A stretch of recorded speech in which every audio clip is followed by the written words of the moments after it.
মানুষ আজ একত্রিত হয়েছেন, এক কাতারে দাঁড়িয়েছেন, কারণ কোনো সুস্থ চিন্তার মানুষ সন্ত্রাস চায় না। কেউ দেখতে চায় না যে জীবন্ত অবস্থায় মা তার শিশুকে বুকে জড়িয়ে ধরে পুড়ে অঙ্গার হয়ে যাবে। মানুষের জানমালেরও কোনো নিরাপত্তা নেই। আওয়ামী লীগ থাকতে হবে, তারপরে নির্বাচন হবে। আওয়ামী লীগের মতন সরকার দুলিয়ে দেশে থাকে, আরো দেশটা ভালো হবে। আওয়ামী লীগ একটা ভালো নেতা, এর মতন নেতা হয়নি। আমার উত্তরবঙ্গে যে রাস্তাটা করছে আমি দেশে চলে যেতে পারি। এই 5ই আগস্টের পর বাংলাদেশের কি কি পরিবর্তন দেখতে পেয়েছেন? কোনো পরিবর্তন দেখতে পারিনি, খারাপই তো হয়েছে। দেশে কোনো সরকার নেই, কিচ্ছু নেই, আমরা চলবো কিভাবে?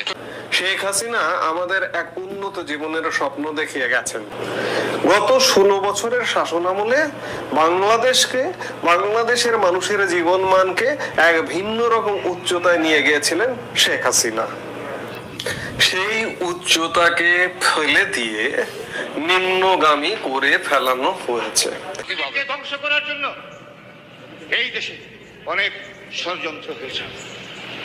আমাদের বঙ্গবন্ধুকে হত্যা করেছে, সৈয়দ নজরুল ইসলামকে হত্যা করেছে, তাজউদ্দিন সাহেবকে হত্যা করেছে, মনসুর আলী সাহেবকে হত্যা করেছে, হাজার হাজার নেতা কর্মীদেরকে হত্যা করেছে। তারপরেও কিন্তু আওয়ামী লীগকে নিঃশেষ করতে পারে নাই, এবং কোনোদিনেই পারবে না, কোনোদিনেই পারবে না।